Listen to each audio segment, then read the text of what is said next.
मित्रांनो, स्वाभिमान शोध अस्तित्वाचा या मालिकेच्या आजच्या भागात आज आपण बघणार आहोत.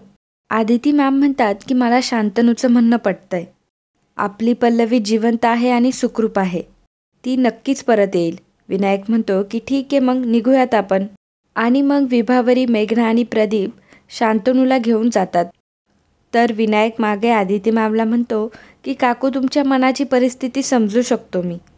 आता त्याला कन्व्हिन्स करण्यात काहीच अर्थ नाही आहे. आपण त्याला धीर देणं गरजेचं आहे. त्याला आपण सावरायला हवं आहे. मलाही अर्थात असंच वाटतंय की आपण जी आतमध्ये डेड बॉडी बघितली ती आपली पल्लवीच. आता असं म्हटल्यावर आदिती मॅम रडू लागतात. विनायक म्हणतो की काकू, तुम्ही सावरा स्वतःला. आपण घरी गेल्यानंतर बोलूयात, असं म्हणून विनायक तिथून निघून जातो. तर मागे प्रभाकर म्हणत असतो की आदिती शांत हो. आणि ते दोघंही तिथून जात असताना मोठी आई मोठमोठ्याने रडू लागते. ती म्हणत असते की काहीच कळत नाहीये मला. पोलीस म्हणताय ती पल्लवीच आहे आणि आपला शांतनू त्यावर विश्वासच ठेवायला तयार नाहीये. काय करायचं आता आपण? कुठल्या संकटात असेल आपली पल्लवी? आदिती, कोण वाईटावर असेल ग आपल्या? देव तरी असा का निष्ठुर झालाय? पल्लवीबद्दल विचार करून आता डोकं फुटायची वेळ आली आहे. मला खूपच काळजी वाटते ग तिची. तेव्हा आदिती मॅम मोठ्या आईच्या हाताला घट्ट पकडतात. खरं तर त्यांना खूपच राग आलेले असतात. त्या मोठ्या आईला म्हणतात की बस झाली तुमची नाटकं. मोठी आई म्हणते की नाटकं? आदिती मॅम म्हणतात की हो, नाटकं. देवाला वेठीला धरणं, रडारड करणं, पल्लवीची खोटी काळजी दाखवणं. कुठे आहे माझी पल्लवी? पल्लवी 2 दिवस झाली माझी पोरगी बेपत्ता आहे. ती कशी असेल काहीच माहीत नाही आहे. काय खाल्लं असेल तिने तेही माहीत नाही आहे. माझी तुम्हाला कळकळीची विनंती आहे. मला काही नको आहे. मला तुमचं घर नको आहे, तुमची सत्ता नको आहे, अधिकार नको आहेत, अगदी तिजोरीच्या चाव्यासुद्धा नको आहेत. पण शांतनू आणि पल्लवीचं सुख हवं आहे मला. लवकरात लवकर माझ्या पल्लवीला माझ्या ताब्यात द्या. मला तिला बघायचं आहे. कुठे आहे ती सांगा ना मला. आदिती मॅडम अगदी वेड्यासारखं बोलत असतात. तेव्हा प्रभाकर सर म्हणतात की आदिती, स्वतःला त्रास करून घेऊ नकोस. जरा शांत राहा. आदिती मॅम म्हणतात की कशी शांत राहू? माझं मन आतून जळतंय प्रभाकर. हे बघा वहिनी, मी हात जोडते तुमच्यासमोर. हवं तर पाया पडते तुमच्या. पण माझी पल्लवी मला परत द्या. तुम्ही सांगाल तसं आम्ही सगळं करू.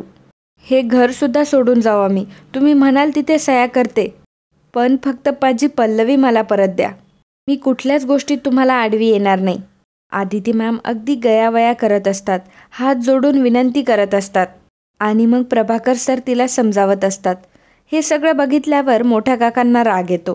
ते ओरडून म्हणतात की सुपर्णावर असे आरोप करताना तुला लाज नाही वाटत? उचलली जीभ आणि लावली टाळ्याला. मोठी आई म्हणते की बघा ना बघा, आपलं बोलणं कुणाच्या तरी जिव्हारी लागेल याची कल्पनासुद्धा नाही आहे हिला. नाही, झाले असतील पल्लवी आणि माझ्यामध्ये वाद, झालं असेल पल्लवी आणि माझ्यामध्ये भांडण, पण मी एवढं काय टोकाला जाईल का? अगं, तुझ्या एवढीच मी सुद्धा दुःखात आहे. पण मी नाही आरोप केले तुझ्यावर. तेव्हा प्रभाकर सर म्हणतात की वहिनी, तुम्ही आरोप करणार का? आणि कोणावर करणार? खरे गुन्हेगार कोण आहेत ते माहिती आहे का तुम्हाला? तेव्हा मोठे काका जोराने म्हणतात की प्रभाकर. प्रभाकर सर म्हणतात की दादा, मोठा आवाज करून बोलण्यात काहीही अर्थ नाही आहे. सत्य एक ना एक दिवस सगळ्यांसमोर येणारच. मी सध्याच्या स्थितीत काहीच बोलणार नाही आहे. कारण मला पल्लवीची जास्त काळजी आहे. पल्लवी परत आल्यानंतर सगळ्याच गोष्टी मला सगळ्यांसमोर बोलाव्याच लागणार आहे. हे ऐकल्यावर मोठ्या काकांना जरा आश्चर्यच वाटतं. प्रभाकर सर म्हणत असतात की फक्त तिला एकदा परत येऊ देत. चल आदिती, इथे थांबूनही काही उपयोग नाही आहे.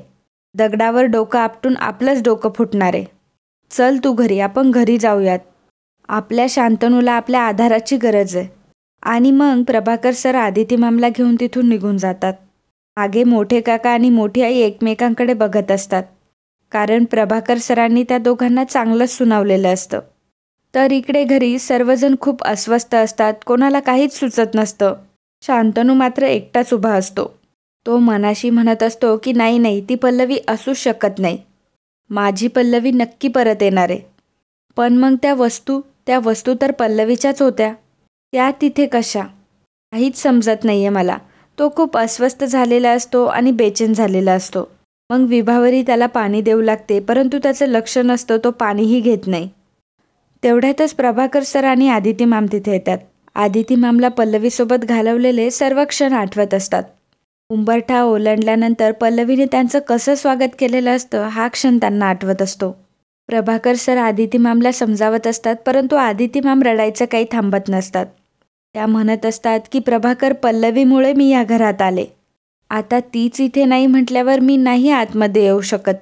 प्रभाकर सर म्हणतात की आदिती, मी तुझ्या भावना समजू शकतो, पण एकदा त्याच्याकडे बघ, आपल्या शांतनूकडे तरी बघ. त्याने स्वतःची काय अवस्था करून घेतली आहे. बघ ना जरा, या क्षणी आपल्या दोघांनाही कणखर व्हायला हवंय. आता आपणच त्याला आधार द्यायला हवाय. तेवढ्यातच मोठी आई देखील मागून आलेली असते आणि म्हणत असते की खोटं आहे, हे सगळं खोटं आहे. माझा या सर्वांवर विश्वासच नाही आहे. विनायक, हे कसं शक्य आहे रे? आणि मग ती शांतनूकडे जाते. ती म्हणते की शांतनू, अरे आपली पल्लवी आपल्याला सोडून कुठेही गेलेली नाही आहे. माझं मन सांगतंय ना मला. हे बघ, मी देवाला नवस बोलेन, आणखी कडक उपवास पकडेल. पल्लवी आपल्याला अशी नाही सोडून जाणार, ती नक्कीच परत येईल. तू माझ्यावर विश्वास ठेव, मी आहे ना तुझ्यासोबत. अरे तू रडणार आहे, तू मनात असं दुःख साठवून ठेवू नकोस. तुला खूप त्रास होईल बाळा. परंतु शांतनू मात्र काहीही बोलत नाही. मग मोठी आई मात्र जास्त आग्रह करू लागते. तेव्हा शांतनू म्हणतो की मोठी आई, मी ठीक आहे, काहीही झालं नाही आहे मला. मग मोठी आई पुन्हा एकदा रडण्याचं नाटक करते. शांतनू म्हणतो की का रडताय तुम्ही सर्वजण? मग मोठी आई म्हणते की अरे विनायक, बघ ना रे, आपला शांतनू तर रडतच नाही आहे रे. त्याला बघ ना केवढा मोठा धक्का बसलाय. तू समजावणार आहे याला. तेव्हा शांतनू म्हणतो की दादा, मला रडू येत नाहीये. हे बघा, पल्लवीला काहीच झालेलं नाहीये आणि जिवंत आहे ती. प्रभाकर सर म्हणतात की अरे राजा, मान्य आहे आम्हाला, सगळ्यांना मान्य आहे की ती जिवंत आहे आणि सुखरूप आहे. पण तुला आरामाची गरज आहे, तू आराम करतोस का? तेव्हा शांतनू म्हणतो की बाबा, तुम्हाला माझ्यावर विश्वासच नाहीये का? मी सांगितलं ना तुम्हाला की पल्लवीला काहीच झालं नाहीये. मी आता त्या पोलिसांना सांगणार आहे की त्या डेड बॉडीची DNA टेस्ट करा म्हणून. आता मात्र मोठी आई, मोठा काका आणि विनायकला मात्र जोरदार धक्का बसतो. शांतनू पुढे म्हणत असतो की फक्त पल्लवीच्या वस्तू तिथे सापडल्या म्हणजे ती पल्लवी आहे हे सिद्ध होत नाही. मी बोलेल इन्स्पेक्टर साहेबांशी आणि त्यांना सांगेल की DNA टेस्ट करा म्हणून. काहीही झालं नाही आहे पल्लवीला. आपली पल्लवी जिवंत आहे आणि कोणीच रडू नका तुम्ही आता, असं म्हणून शांतनू तिथून निघून जातो. मागे मोठी आई पुन्हा जोरजोरात रडू लागते. तेव्हा विनायक तिला सावरतो. तो तिला म्हणत असतो की आई, सावर स्वतःला आणि त्यालाही जरा शांत राहू दे. सत्य पचवायला त्याला जरा वेळ लागेल. खूप मोठा धक्का बसलाय त्याला. त्याला ते म्हणणं स्वीकारायला जरा जड जातंय. तो या गोष्टीसाठी तयार नाहीये, पण त्याला हळूहळू कळेल. त्याच्या मनाची अवस्था आपण समजू शकतो, पण आपण सगळे तर मॅच्युअर आहोत ना. आता आपण हेही स्वीकारायला हवं की आपली पल्लवी आणि माझी बहीण या जगात आता नाहीये, असं म्हणून तो देखील आता रडण्याचं नाटक करू लागतो. त्याच्या ह्या बोलण्याचं आदिती मॅमला खूप वाईट वाटत असतं. त्यांना आणखी रडू येत असतं. सर्वजण खूप दुःखी असतात आणि हे दोघं माय लेक मात्र एकमेकांकडे बघून रडता रडता हसत असतात. तर इकडे शांतनू त्याच्या रूममध्ये येतो. जड पावलांनी तो इकडे तिकडे फिरत असतो. पल्लवीची आठवण त्याला येत असते. पल्लवीसोबत घालवलेले सगळे क्षण त्याला आठवत असतात आणि त्या सर्वांमध्ये तो हरवून गेलेला असतो. भिंतीवर जे शान्वीचे फोटो लावलेले असतात त्याकडे तो बघतो आणि तेथील सर्व क्षण त्याला हुबेहूब आठवू लागतात. टेबलवर ठेवलेला फोटो तो घेतो आणि त्याला मागचा प्रसंग आठवतो. अलगदच त्या प्रसंगाने अश्रू वाहू लागतात. तेवढ्यातच पल्लवी तिथे आलेली असते. पल्लवीने शांतनूसाठी दूध आणलेलं असतं. आता शांतनू तिला एकटक बघत असतो. पल्लवी म्हणते की असं का बघताय मला? मी तुमच्यासाठी हळदीचं दूध आणलंय, अगदी तुम्हाला आवडतं तसं, हे घ्या ना. परंतु शांतनू मात्र एकटक तिच्याकडे बघत असतो. पल्लवी त्याला म्हणत असते की हो घ्या लवकर, नाही तर गार होऊन जाईल. शांतनू, तुम्हाला माहिती आहे, असं म्हणून पल्लवी चक्क शांतनूसोबत गप्पा मारायला लागते. शांतनू सगळं काही विसरून तिच्याकडे बघतच असतो. फक्त डोळ्यांमधून अश्रूंच्या धारा सुरू असतात. मग पल्लवी त्याच्या जवळ येते, त्याच्याकडे बघत असते आणि म्हणत असते की काय झालंय शांतनू? तुम्ही कसला एवढा विचार करताय? हे बघा, कसलीही एवढी काळजी करू नका. तुम्ही काळजीत असल्यावर मला चैन पडत नाही. कसा बघू? मी तुम्हाला याआधी पण म्हटलंय ना की हसताना तुम्ही अजून हँडसम दिसता. पल्लवी शांतनूला स्माईल करायला सांगते आणि अलगदच शांतनूच्या चेहऱ्यावर स्माईल येते. शांतनू पल्लवीला टच करायला लागणार तेवढ्यात पल्लवी गायब होते. अर्थातच शांतनूला झालेला तो भास असतो. शांतनू भानावर येतो आणि वेड्यासारखा इकडे तिकडे बघू लागतो. तो पल्लवीला शोधू लागतो, परंतु पल्लवी काय त्याला त्या ठिकाणी दिसत नाही. आता मात्र शांतनूच्या डोळ्यातून पुन्हा एकदा अश्रूंची धार लागते. तो अगदी बेभान होऊन सगळीकडे बघत असतो. तो कपाट उघडतो, कपाटातल्या सगळ्या साड्या बाहेर काढतो, सगळे फोटोज एकत्र करतो. तेवढ्यात आदिती मॅम दाराजवळ आलेल्या असतात. त्या शांतनूकडे बघतात. शांतनू अगदी विचित्र वागत असतो. शांतनू मात्र खाली बसलेला असतो आणि वेड्यासारखा फोटोंकडे आणि साड्यांकडे बघून रडत असतो. आदिती मॅमला मात्र ते बघवत नसतं. शांतनू म्हणत असतो की नाही पल्लवी, तुला काहीच झालेलं नाहीये. शांतनू पल्लवीच्या फोटोंकडे बघून अगदी ढसढसा रडत असतो.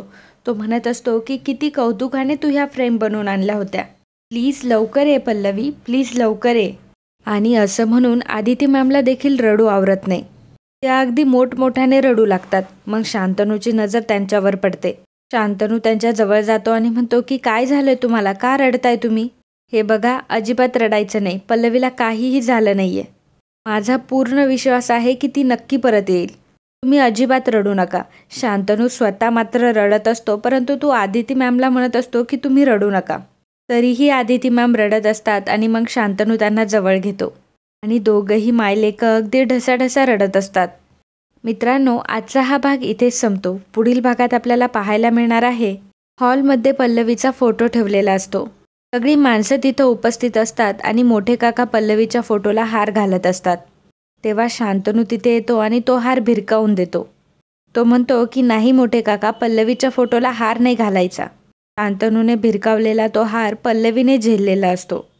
तो हार हातात पकडत ती म्हणते की शांतनू, पल्लवीची अवस्था खूप बेकार असते. ती अत्यंत थकलेल्या अवस्थेत शांतनूकडे येते. शांतनू तिला सावरतो आणि म्हणतो की मला विश्वास होता की तू नक्की परत येशील. पल्लवी म्हणते की तुमचा विश्वास आणि आपलं प्रेम जिंकलंय आज. पल्लवीला खुर्चीवर बसवलं जातं. पल्लवी सगळ्यांना सांगते, मला आज जे तुम्हाला दाखवायचंय त्याची कल्पना तुम्ही आजपर्यंत कधीच केली नसेल.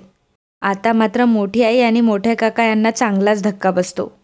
तर मित्रांनो, कालच्या भागात कमेंट करणारे आपले दर्शक होते प्रतीक्षा भाताडे, पुना जाधव, संकेत जाधवार, सतीश पाटील, मन जगताप, गीता चंदेर, श्री देशमाने, सीमा पाटील, प्रमोद पंडित, अपर्णा मायेकर, वैभव कुश्ते, नेत्रा खांडेकर, स्वाती राहुल कामत, सुगंधा शेलार, अनिशा कदम, धनश्री देशमाने, तेजस्विनी मुसाळे, गौरव खोले, प्रतिभा त्रिभुवन, वंदना तांबडे, सुनील देवळेकर, उज्ज्वला वाडेकर, पाटील ग्रुप, मुकुंद कुलकर्णी, आर.जे. घाताडे सारकर, अनिता, नम्रता डोंगरे, किरण सावंत, दिनेश पाठक, बबिता तांबडे, रवींद्र वायकोळे, राम गायकवाड, पूजा आंधळे, कविता शिंदे, मुकुंद कुलकर्णी, मंथन गोंदाने, कैलास जाधव, सुधाकर मोरे, मंगेश कदम, कमल माने, रेश्मा भगत, नीलम गीते, रवी कवडे, जाधव रोहिणी, आनंद केसवानी आणि बीना परांजपे.